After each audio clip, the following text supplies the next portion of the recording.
Hey everyone, in this video I'm going to be soloing group dungeons and seeing how their rewards like fame stack up to other solo activities like solo dungeons and riding corrupted dungeons. So for this video I'm going to be testing 3 different weapons that are good for soloing group dungeons. We've got the battle axe, the one-handed dagger, and the spirit hunter. All of them I tried to get around 1450 IP or as close as possible. For my armor, I just did tier 9 equivalent. I'm going to be going and doing a tier 5 solo dungeon map in the yellow zone to test this, which technically isn't the most optimal way to do this, but let's talk about that more once I get out there and start clearing. Okay, so starting with my method really quickly, essentially I went out, popped a map, and then did 15 minutes of clearing with each weapon. Now I went for pretty efficient clear, so there's some mob groups for certain weapons that are really awkward or difficult to deal with. Like with the one-handed dagger, it's really difficult to deal with some of like the mobs that spawn other mobs, like the trees in these keeper dungeons here. And then I also skipped all the bosses because those aren't really fame efficient. Okay, so moving on to the results now, you can see the 3 fame numbers that I got for doing 15 minutes in each weapon. The one-handed dagger you can see there is significantly worse or slower than the other 2 in the battle axe and the spirit hunter, with those 2 being at around 250k fame in those 15 minutes. If we were to translate this all into fame per hour, you can see the numbers here again, so around 250k in the 15 minutes means it's around 1 million fame per hour for both the battle axe and the spirit hunter. Now, as I was talking about earlier, if you're going to solo group dungeons, there's 2 ways that you can effectively or efficiently do it. The way I'm doing here isn't quite efficient. So the first method is similar to what I'm doing here, and it's soloing group dungeons in the yellow zone or safe zones. Essentially doing it this way is very similar to HCEs, where you just buy a super expensive set of gear like 8.3 of really good clearing gear for group dungeons, and then find any safe group dungeons in the yellow zone, like in the static dungeons, or popping a map, or just wandering around and finding group dungeons and clear them as fast as possible. Now personally, I didn't want to spend and didn't really even have the money to spend to buy 8.3 on all of the gear I was using in this video, so I just went for like the tier 9 equivalent, as you can see here. So in that sense, it isn't quite as efficient as you would get if you were to actually go ahead and do this method a lot and buy your 8.3 set. The second general way you can do this is to go into the black zone, where the fame is much higher, but there is much bigger of a risk. Typically, people don't go in 8.3 to do them in the black zone because that is a massive risk, especially because the dungeons don't close behind you for a while. So if you're doing them in the black zone, typically people bring around like tier 8, maybe tier 9, really as much as you're willing to lose, and despite the lower tier gear, you can expect to get better fame. Now, despite this yellow zone run not being quite perfectly efficient, we can still use the numbers that I got to estimate the fame that I would have gotten if I had ran full 8.3 or been in the black zone. So starting with estimating efficient yellow zone runs, what I was using was a tier 8 one-handed dagger and a tier 8 spear hunter, and then an 8.3 battle axe, but I have almost no spec in the battle axe and very high spec in the other 2 weapons. So we can estimate that if you were high spec like I am in the dagger and spear hunter, and you ran an 8.3, if I add around 300 IP worth of damage to each of these weapons, we can estimate about how fast you would clear. So essentially, if I add around 300 IP to each of these weapons, they get around a 27 to 30% damage increase depending on the weapon.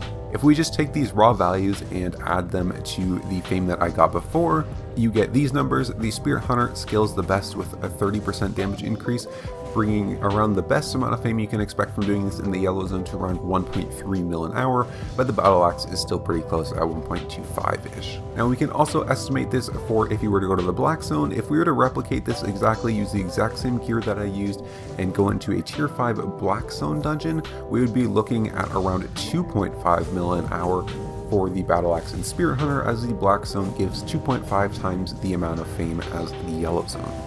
Now obviously another benefit of going in the black zone is that you can do higher tier dungeons as well, like 6, 7s, and 8s, although those would require better and better gear in order to do them effectively.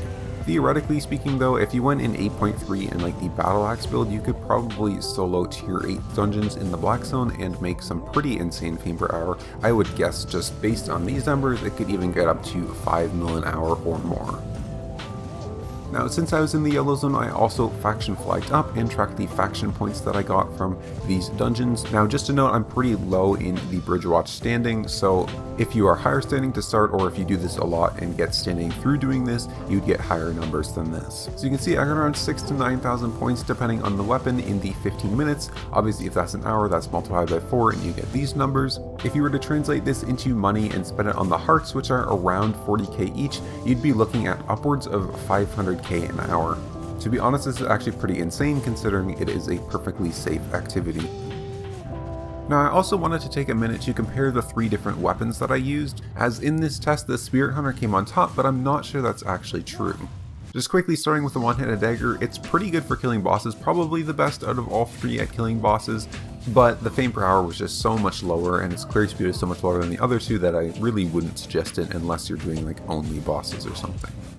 Comparing the battle axe and the Spirit Hunter though, their fame values were very similar, and one thing that doesn't show up in the stats is that the battle axe is much more forgiving than the Spirit Hunter. With the natural sustain that the battle axe gives that the Spirit Hunter doesn't have, essentially if you make a mistake with the Spirit Hunter, you're going to get knocked. It's going to take time and money for the repair costs, so if you're a little bit inexperienced or maybe you lag a little bit or something, the battle axe is definitely the easier option and the safer option.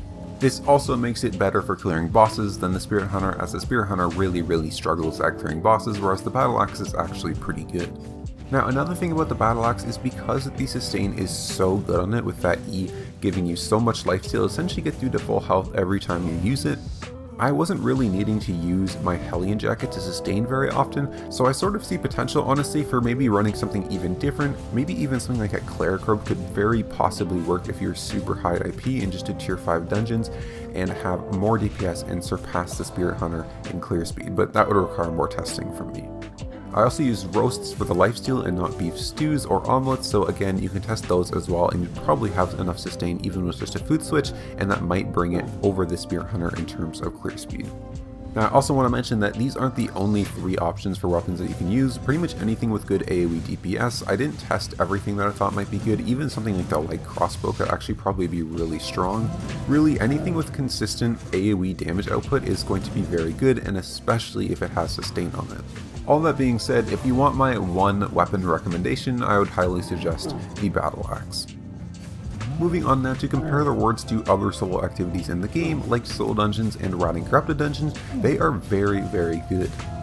As you can see here, the top fame per hour that I got for solo dungeons doing them in the black zone was around 1.3 mil an hour, which is the same as the theoretical fame per hour in the safe solo and group dungeons. Riding Slayer Corrupted Dungeons is a little bit higher at 1.7 mil per hour, but again is a very dangerous activity where you will die, compared to the solo and group dungeons in the yellow zone is 100% safe. If we were to use the solo and group dungeon in black zone values, however, we get around 2.5 mil fame per hour, which is significantly higher than both the solo dungeons and corrupted dungeons.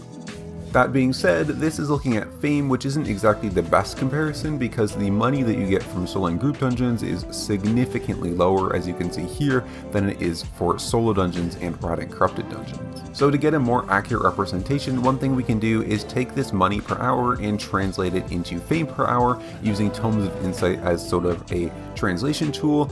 So if we estimate Tomes of Insight at 25k each, they give 10k fame, so that's 25k silver for 10k fame, and gets us to these values if you were to spend all the money you made on Tomes of Insight.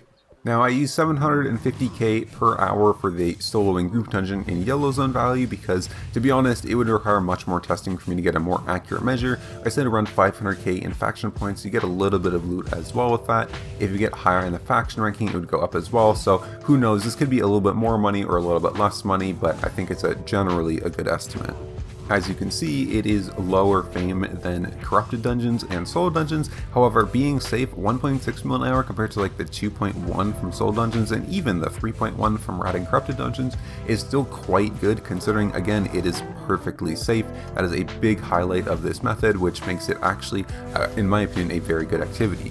Looking at if we were to solo group dungeons in the Black Zone though, it brings our value up to around 2.6 mil. I used 250k, again no faction points, it would just be the drops that you get. 250k per hour actually might be a little bit high, but at the same time 2.5 mil fame per hour might be a little bit low, as you could probably do tier 6 or tier 7 group dungeons to get a little bit higher fame per hour. If we factor in the money, it comes at, my estimates, around 2.6 mil, which compared to the other two activities, it's better than solo dungeons with probably around the same amount of safety, and it's slightly worse than corrupted dungeons, although corrupted dungeons are probably a little bit more risky if you get invaded a lot. Okay, so the ultimate question that this video was set out to answer is, are soloing group dungeons a good activity for you to do as a solo player? Well, judging from that last set of numbers there, technically raiding Slayer Corrupted dungeons is just the best activity for a solo player to do, and I covered that and how they need a nerf in a recent video. That being said, the rewards that you can get for doing group dungeons in the Yellow Zone as a safe activity is probably one of, if not the best safe activity in the game, outside of like super high level HCEs. So I would consider this a very good activity to do if you want a safe activity to do that focuses on getting you fame. It could also be a really good activity to do if you are a really rich player that just wants to fame up a lot. Maybe you want to get some respec saved up for the next weapon line coming out. You could go into the Black Zone and do some high tier solo group dungeon action with high tier gear and make what I'm guessing is probably some of, if not the best fame per hour in the game. So overall, soloing group dungeons definitely has my stamp of approval. Great activity to do safely in the Yellow Zone, and has really high potential in the Black Zone if you're willing to take the risk. Still doesn't beat raiding Slayer Corrupted dungeons, but that's a little bit hard to reach, so overall, great activity. Now that's all for this video. If you enjoyed it, I'm probably going to follow up with another soloing group dungeon video sometime in the future, considering this one was pretty good, so make sure you subscribe so you don't miss that one.